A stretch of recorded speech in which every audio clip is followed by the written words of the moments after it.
Entre blessures et changements tactiques, Haïti prépare son match contre le Danemark.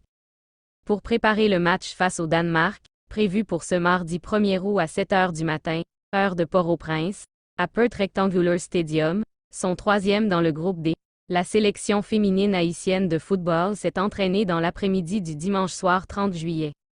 Les détails de cette séance. La séance d'entraînement du dimanche. La sélection féminine haïtienne de football qui reste sur 2 revers de suite face à l'Angleterre, 0-1, et la Chine, 0-1, se prépare à jouer crânement sa chance devant le Danemark dans le but de se rattraper ou de se qualifier pour les huitièmes de finale de la Coupe du monde de la FIFA, Australie et Nouvelle-Zélande 2023. Pour la séance d'entraînement de ce dimanche, la première après la défaite devant la Chine, les Grenadières, à l'exception de Jennifer Limage forfait pour le reste de la compétition, ont participé toutes aux exercices ayant rapport au vélo, rouleau et renforcement musculaire avec ou sans élastique. Au moment de fouler le rectangle vert, 2 grenadières, pas des moindres, ont manqué à l'appel. Il s'agit de Ketna Louis et Tabitha Joseph. Ces dernières se sont entraînées à part, et ce, loin de la séance collective pour avoir été touchées lors de la rencontre face à la Chine. Les 3 gardiennes Pearly Theus, Lara Sofia Larco et Naomi Ambroise se sont entraînées ensemble, et ce, à cœur joie sous la houlette de l'entraîneur des gardiens. Pour le reste, les autres grenadières se sont entraînées et ont participé à tous les exercices ayant rapport aux travaux technico-tactiques en vue de damer le pion avec l'équipe danoise. Possibilité de changement dans le 11 de départ des grenadières. La performance à demi-teinte de Rodney Mathurin, auteur de la faute entraînant le penalty pour la Chine, pourrait affecter sa place de titulaire face au Danemark. Toutefois, rien ne laisse présager qui va la remplacer. Il faudra attendre peut-être la dernière séance d'entraînement pour que nous ayons une idée beaucoup plus claire. Il y a de fortes chances que la capitaine des Grenadières, après sa sortie médiatique très remarquée, soit alignée en pointe de l'attaque à la place de Roselord Borgella qui aurait demandé à Nicolas Delépine de ne pas l'utiliser dans le 11 de départ. Une éventuelle titularisation de Nerilia Mondésir comme neuf va libérer forcément son poste initial, ailière droite, au profit de Roselyne Eloissin ou Schwendeski Joseph.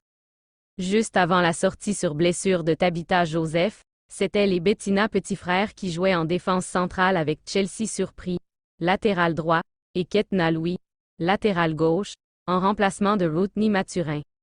Une grande incertitude règne sur les 4 grenadières pouvant être alignées dans la défense vu que Tabitha et Ketna n'ont pas participé à la séance collective de ce dimanche 30 juillet. Au milieu du terrain, Danielle Etienne qui a fait une entrée très remarquée face à la Chine, a, semble-t-il, grappillé des points aux yeux du staff technique. Il va sans dire qu'elle a beaucoup de chances de commencer la rencontre face au Danemark aux côtés de Melchidaël Dumornay et Shirley Jeudi ou Diana Pierre-Louis. Toujours est-il que Batsheba Louis, remplacée lors de la rencontre face à la Chine alors qu'elle faisait globalement un bon match, devrait en principe conserver son poste d'ailière gauche bien que Noah Gantier reste une possibilité de changement pour le staff technique.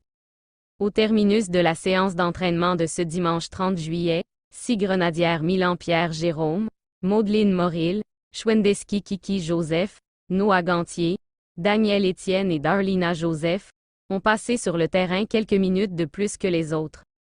Peut-être qu'elles auront un rôle primordial à jouer dans le match face au Danemark. Scénario fou, et si Haïti se qualifiait pour son fair play? La 3e journée du groupe D de la Coupe du monde peut donner lieu à une situation exceptionnelle, une égalité presque parfaite entre 3 équipes qui se déchirent un seul billet qualificatif. C'est jusqu'ici l'un des groupes où l'étau est plus serré, seulement 4 buts inscrits après 4 matchs disputés. C'est tout simplement l'un des 2 pots les moins prolifiques après 2 journées disputées, et rien n'est encore joué pratiquement. L'Angleterre a réalisé 2 victoires en autant de matchs, ce qui en fait l'équipe avec la plus grande chance de qualification. La Chine et le Danemark affichent le même décompte 3 points, 1 victoire, 1 défaite, 1 but inscrit et 1 but encaissé. Haïti pour sa part compte 0 points et 2 buts encaissés. Si lors des 2 prochaines rencontres la sélection anglaise gagne la Chine 1-0 et qu'Haïti gagne le Danemark sur le même score, les Lyonnaises garderont leur première place avec 9 points, et l'on retrouvera Haïti, le Danemark et la Chine avec un bilan identique 3 points, 1 victoire, 2 défaites, 1 but marqué et 2 buts encaissés. En cas d'égalité de points, les règlements de la compétition considèrent dans l'ordre ces critères. Une différence de but. 2 nombres de buts marqués. 3 confrontations directes. 4 meilleures différences de buts dans les confrontations directes. 5 le nombre de buts marqués en confrontation directe. Mais dans ce cas précis, c'est l'égalité sur toute la ligne. Si cela se produit, on devra donc chercher le plus grand nombre de points de fair play perdus sur la base des cartons jaunes et rouges reçus pendant les 3 matchs de groupe. Les Grenadières ont accent aigu COPE accent aigu de 2 cartons jaunes, moins 2 points, contre un seul pour les Danoises, moins 1 point.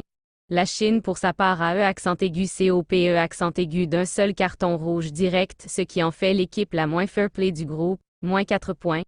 Le dernier recours en cas d'égalité parfaite, c'est un tirage au sort par la FIFA.